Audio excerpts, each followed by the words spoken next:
Shoot. Here's one. Where's the mic? I took the mic. I really needed money, so I stole it. Did you? And There was no mic there when you got there. yeah, no, there is no mic. I stole the mic, thank you. It's what I do, okay? Well, now we have to go find it. I got rid of it. Okay, that concludes our voice panel. Yeah, thanks so much for coming. All right. Okay. Oh, there is a Oh, there is a mic. It is on. It is on, but is it on? Oh, there you go. So it's on. I just have to talk really. I almost have to touch my lips to the mic. Don't do it. Don't do it. Someone was We get a lot of days that way. Okay, now I have a microphone, so great. Is there anything anyone wants to know about voice acting? How does one become a voice actor? How does one become a voice actor, Brenda? She sent you to the snake fest. Personally, I just, in high school, I took a lot of drama classes, was in theater, and did a lot of plays and stuff like that. And then I decided to go to university for acting, and then and did a lot of scenes there and plays and stuff as well. And then after that, I looked for auditions here in Toronto, and I found one for Touring Players, which was they did children's theater, and toured all across Canada, and we went to the States as well, for Mad Science actually. And then I took Second City classes, and then that sort of got me an agent after doing a bunch of comedy shows. And then I just bugged my agent, hey, send me out to auditions for cartoons. And eventually they did. So basically that's it. There's also lots of good voice workshops around the city too. So yeah. Anyway, that's how I got into it. Is there any other, I think you had your hand up, sir? Same question? All right. Thank you. So how did I become a voice actor? I began acting when I was 8 years old. Here in Toronto, my first series was Road to Avonlea. I don't know if anybody remembers that show. An oldie but a goodie. Watch it, but I remember it. Okay, great. So I started out as an actor on camera as well, and voice auditions. If you're lucky and you have a great voice or a great agent, voice auditions come up pretty much the same way that regular auditions do. So I got a call. Actually, I moved to British Columbia with my family, and when I was in BC, I got a call to audition for a little cartoon called Madeline, which was about 12 little French girls all in a row. So you go to voice auditions much like you go to regular auditions, except when you go to a regular audition, you get a breakdown which tells you all about the production, and you get a piece of the script called sides, and that's what you learn to go audition. When you go to voice auditions, you don't get any of that. You get told sometimes the name of the show, which reminds me, did you go for, what is it called? It's called The Day My Butt Went Psycho? No. You didn't go for that? So I just auditioned for a cartoon that's coming out called I'm pretty certain The Day My Butt Went Psycho. So you get these crazy cartoon titles, and you're like, what in the world? And you show up, and there's usually a picture on the wall of the character you're reading for, and a little bit of a description of who they are as a person, and then the sides. So you don't get that in advance like you do for other auditions. And then they call you into the booth, into a recording studio, and there's usually like several people all staring at you through like a little glass window, looking very disapproving, I feel like. Usually. Yeah.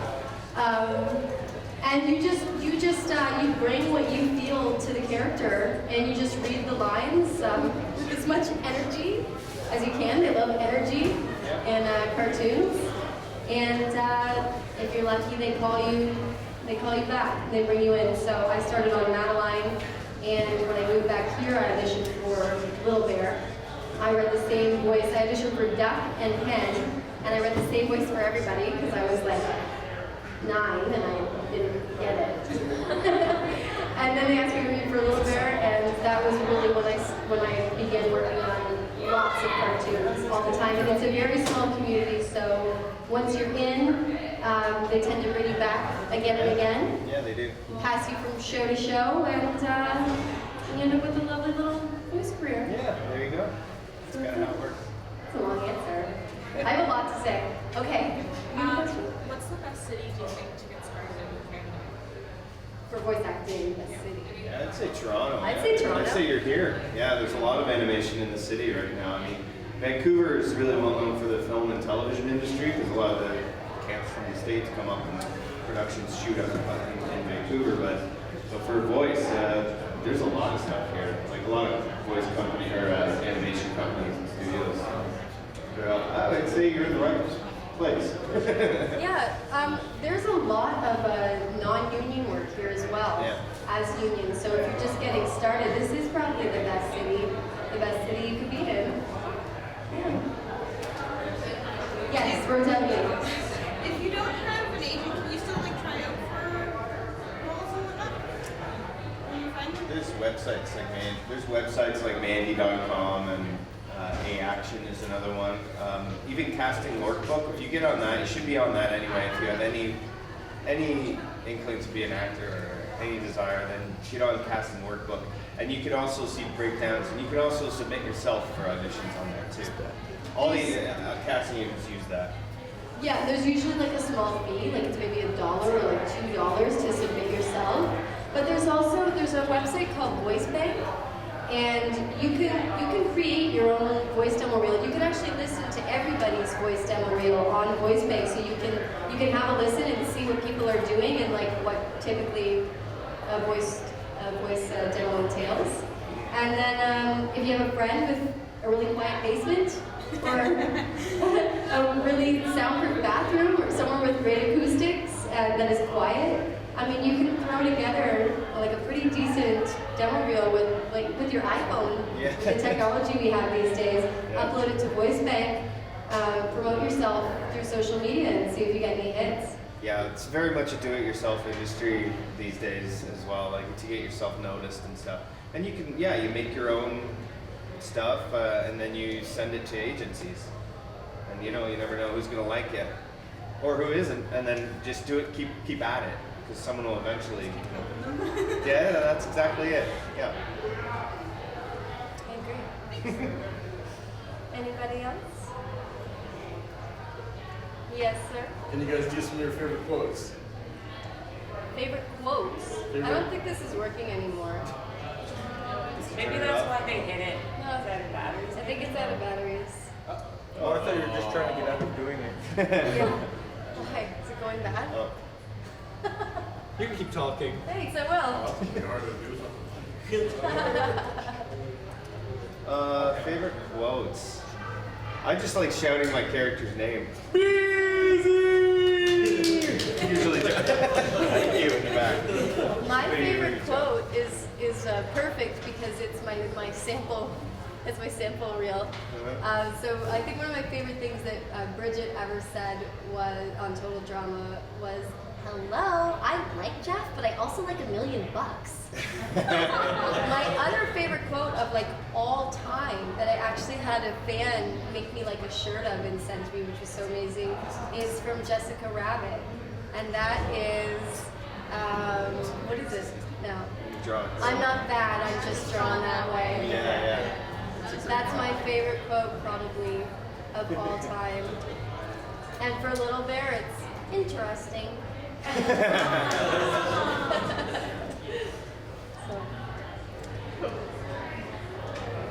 Is there any other questions Anybody or else? requests?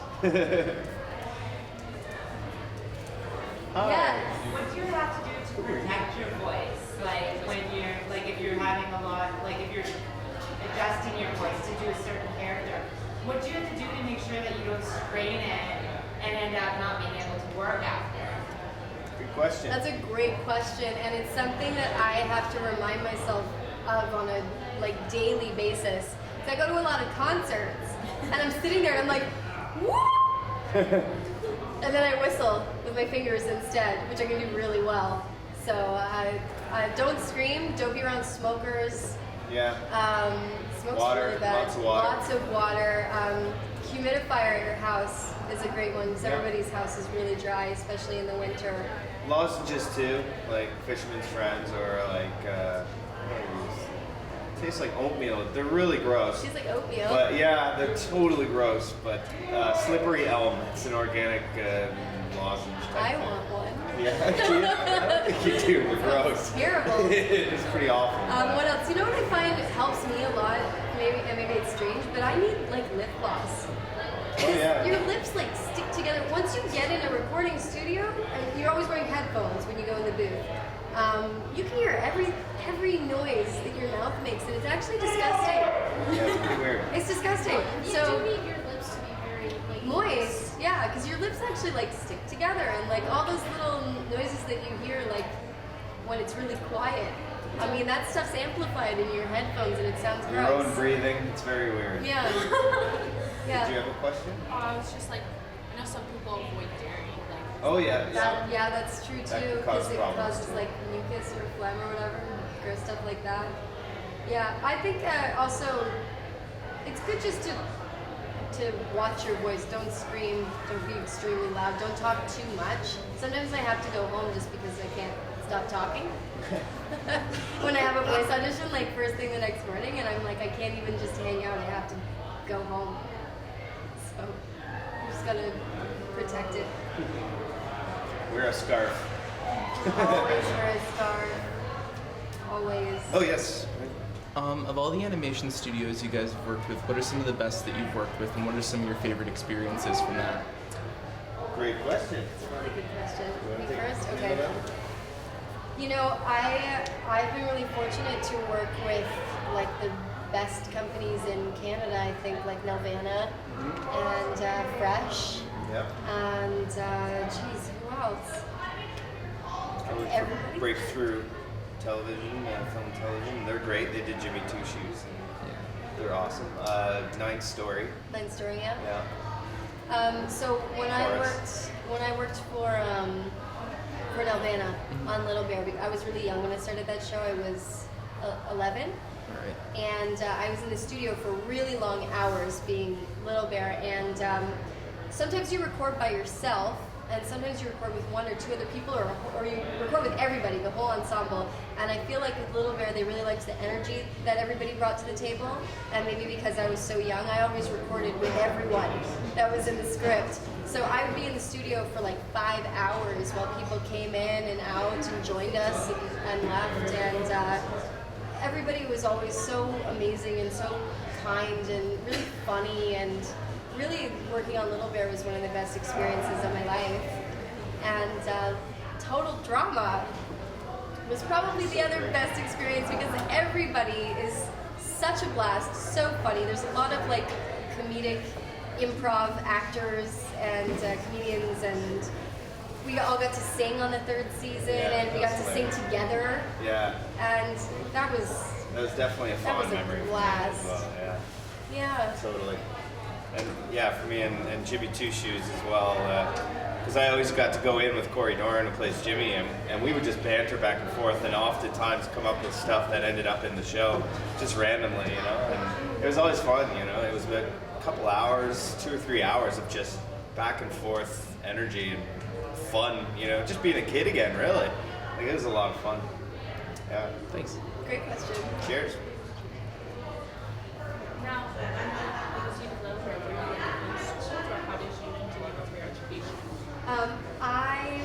I had an on-set tutor mostly when I was working in film and television.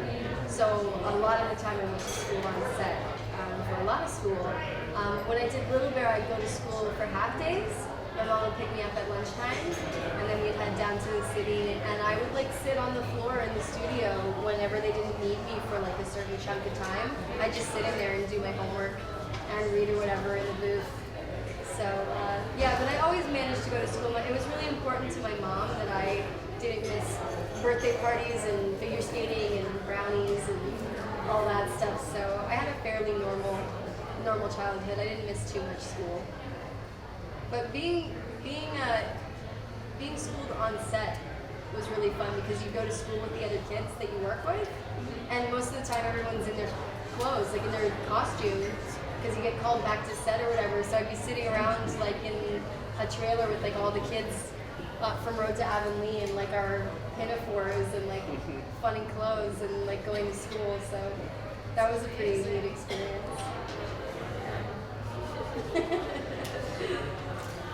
Any other questions?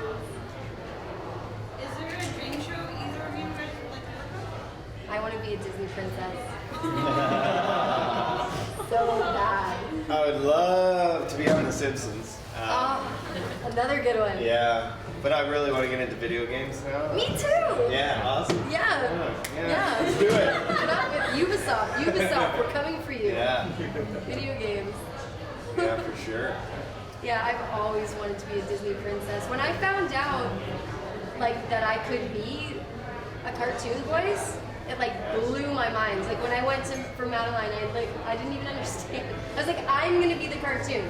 I go talk and then you make me a cartoon. Like, it was like the greatest thing I'd ever heard in my life. So cool.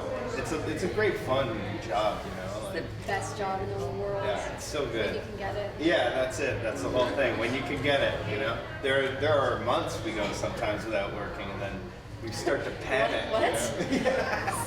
What do you mean? Canada? Yeah, like, and then you start to panic, but then you get something, you know, and then sometimes you get these huge waves of work, and you just keep at it. It's like getting Yeah. Do you guys have like other jobs to budget yourselves or? hate and heartbreak. Hate and Heartbreak, yes. I own an online clothing company called Hate and Heartbreak. So it's at hateandheartbreak.com. And Hate and Heartbreak began as a collection of clothing from film and television sets. Because when you work on a film or on TV, oftentimes they give you your wardrobe or they sell it for like nothing. And they have set sales and get rid of like all their stock from the seasons because you can't rewear everything. So I started collecting it because it was such great stuff, and I thought like my friends would love it, and I ended up shopping for people a lot. Everyone was always asking me to pick up stuff for them, so I decided to open the online store, and now it's stocked. It also has clothing from like local performers, musicians, other actors that we work with, because we all have audition wardrobes and this wardrobe that we're given from our shows and stuff we wear to like a premiere or an event that you can't really wear again. So I'm selling clothing from kids from Degrassi, Instant Star, Flashpoint, like I mean really all of Canadian television. There you go. I've got their clothes, and I'm starting to carry indie band merch. A few local labels like Coalition Clothing, really dope men's streetwear, Curious Oddities jewelry, and I'm just developing my own in-house brand.